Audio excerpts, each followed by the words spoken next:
네. 가을 정기국회 회기가 며칠 남지 않았는데요. 참 처리해야 될 문제가 여러 가지가 있죠. 조금 전 뉴스 세계에서도 몇 가지를 짚어봤는데, 자, 더불어민주당 수석 대변인 맡고 있는 최인호 의원 연결해서 이 문제에 모아서 한번 질문 드려보도록 하겠습니다. 나와 계시죠, 의원님? 안녕하세요. 네, 안녕하세요. 어제 고위 당정청 회의가 열린 거 알고 있는데요. 재난지원금 문제는 결론을 봤습니까? 어제 사항을 제가 정확하게 파악은 못하고 있습니다만 네, 크게 보면은 네, 맞춤형 긴급 피해지원금 형식으로 네. 네, 당정이 큰 가닥을 잡고 있는 것으로 알고 있습니다. 지금 보도에 따르면 그 뭐 3조 6천억부터 4조 원 조금 못 된다 이런 식으로 보도가 나오던데 규모도 그 정도인 게 맞는 거고요.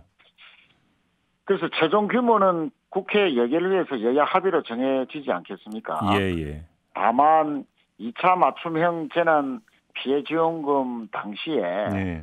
자영업자나 소상공인에게 3조 8천억 원의 지원이 됐죠. 네. 또 야당도 그 비슷한 금액을 지금 주장하고 있기 때문에 네.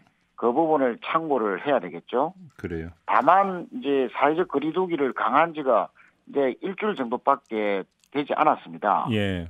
그래서 아직 그 피해를 구체적으로 파악하기 힘들죠.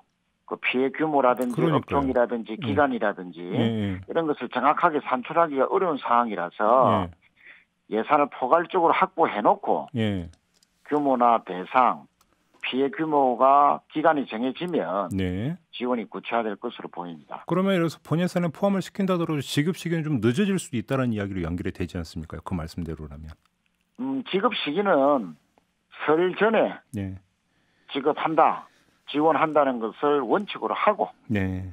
네, 그 알겠습니다. 여러 가지 사항을 감안해야 된다 이렇게 말씀드리겠습니다. 이재명 경기지사 같은 경우는 다시 보편 지급을 주장을 했어요. 근데 애당초 보편 지급은 그러니까 애당초 검토도 안 했던 겁니까? 예, 지사님의 평소 소신을 피력하신 것이라고 보고요. 예. 우선 국가 재정의 여력을 감안해야 되는 사항이고, 네. 또 야당의 입장도 고려하면서 음. 예산안을 협의 결정해야 되기 때문에 예.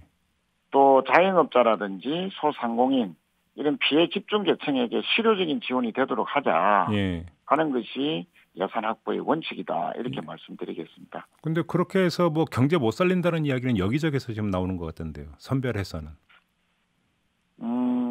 그 부분은 뭐 또 여러 가지 평가가 다를 수 있고요. 예. 실제 1차뿐만 아니라 음.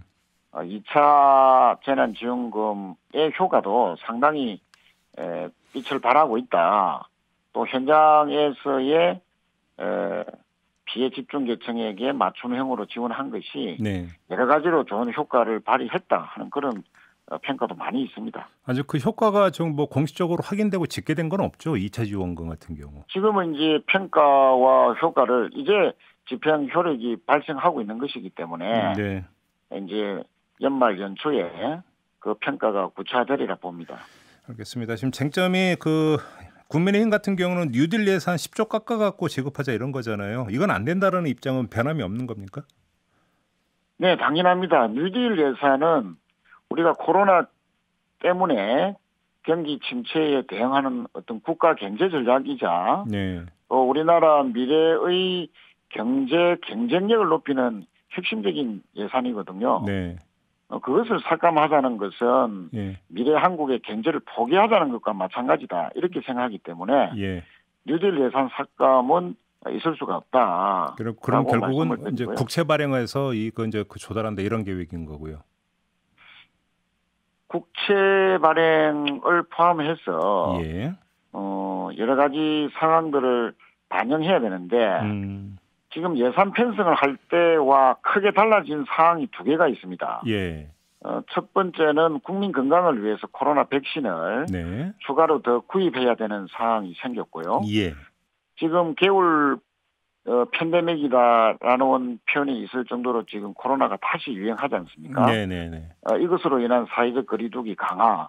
그래서 피해 집중 계층이 지금 발생을 하고 있거든요. 네. 이런 계층에 대한 긴급 지원할 필요성. 이런 두 가지 사항이 발생했기 때문에 네. 추가적인 예산 편성을 해놓지 않으면 앞으로 대비를 할 수 없다. 알겠습니다. 그렇게 생각을 합니다. 지금 문자가 계속 들어오고 있는데요. 두 개만 소개를 해드릴게요, 의원님. 첫 번째 장수님님이 보내주신 내용인데요. 선별은 시간이 너무 오래 걸려요. 저도 신청했는데 12월 11일 날 지급한다고 문자 받았어요라는 지금 댓글 달아주셨고요. 네. 송하하님 2차 지원금 준다더니 아직까지 안 주고 그러다가 이제 못 준다고 문자 왔다. 이런 댓글을 달았습니다. 아직까지도 이게 그 선별이 안 됐다는 이야기가 되는 건데 바로 이런 점 때문에 3차 선별에 대해서도 문제 제기가 많다는 점만 전달해 드리겠습니다, 의원님. 네, 참고로 하고 네. 사각지대가 있으면 빨리 시정하도록 정부에 촉구하겠습니다. 알겠습니다. 개혁 입법 관련 문제 좀 여쭤보겠는데요. 지금 이번 정기국회 안에 처리하는 그 입법안이 어떤 것들입니까? 우선 이낙연 대표께서 강조하신 중점 법안이 네. 총 4개 분야의 15개 법안으로 정리가 되어 있습니다. 예. 우선 개혁 분야의 공정경제 3법, 일하는 국회법, 이해충돌 방지법, 네. 또 권력기관 개혁법으로 해서 공수처법과 국정원법, 경찰청법 등이 있고요. 예. 또 민생의 생활물류서비스 발전법, 고용보험법, 미래를 위한 K 뉴딜 진상규명과 관련된 3가지 법들이 있습니다. 예. 근데 지금 원래 그 중점 처리 법안에 이해충돌 방지법도 있지 않았었나요?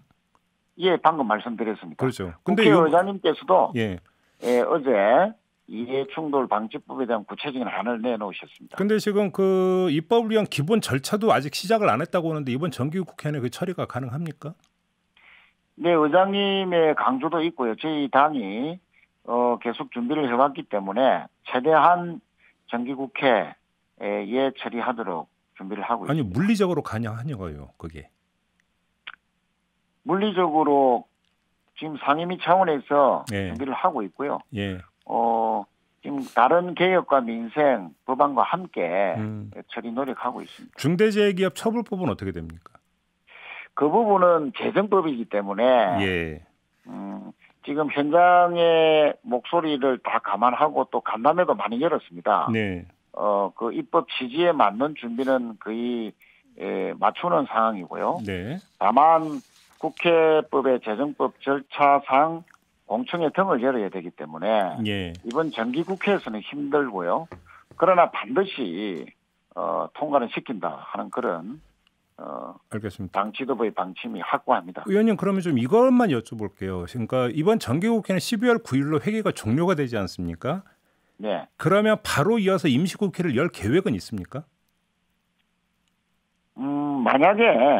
만약에 여러 가지 상황들 때문에 네.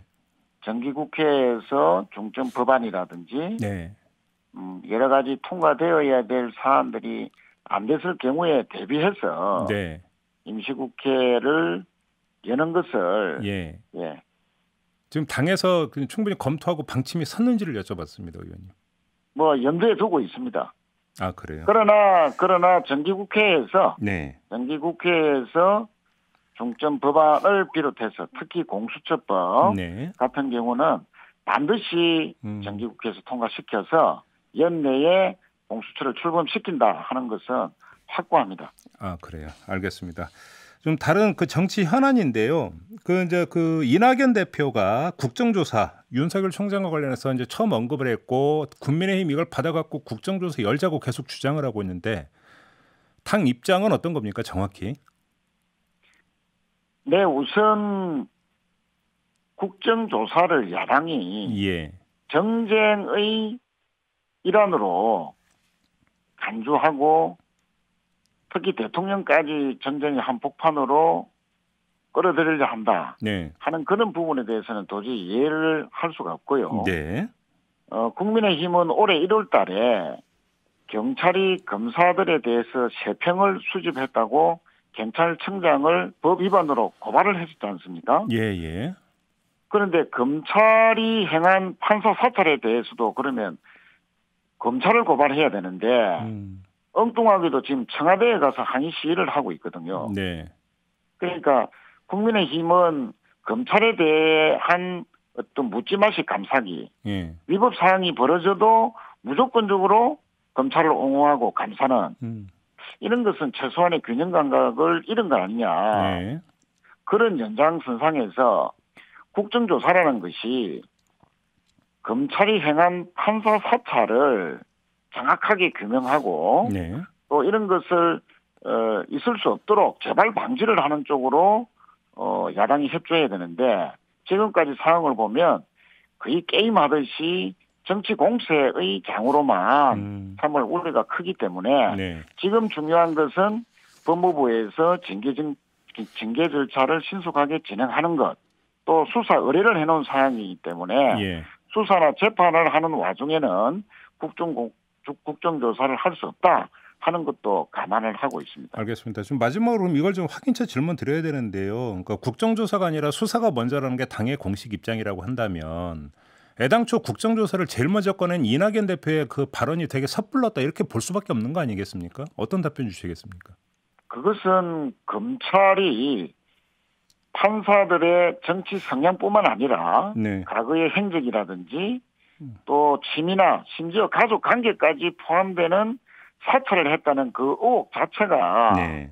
민주주의에 대한 정면 도전과 위법 행위다 하는 것을 강조하는 것이고 네. 앞으로 국회가 또 이 부분에 대해서 책임질 일이 있으면 책임 있는 조치를 취해야 된다는 차원에서 말씀을 하셨고 그에 대한 취지는 앞으로도 저희들이 계속 지켜나갈 그런 계획입니다. 알겠습니다. 자, 말씀 여기까지 드릴게요. 고맙습니다, 의원님. 네, 감사합니다. 네, 더불어민주당 수석대변인 맡고 있는 최인호 의원이었습니다.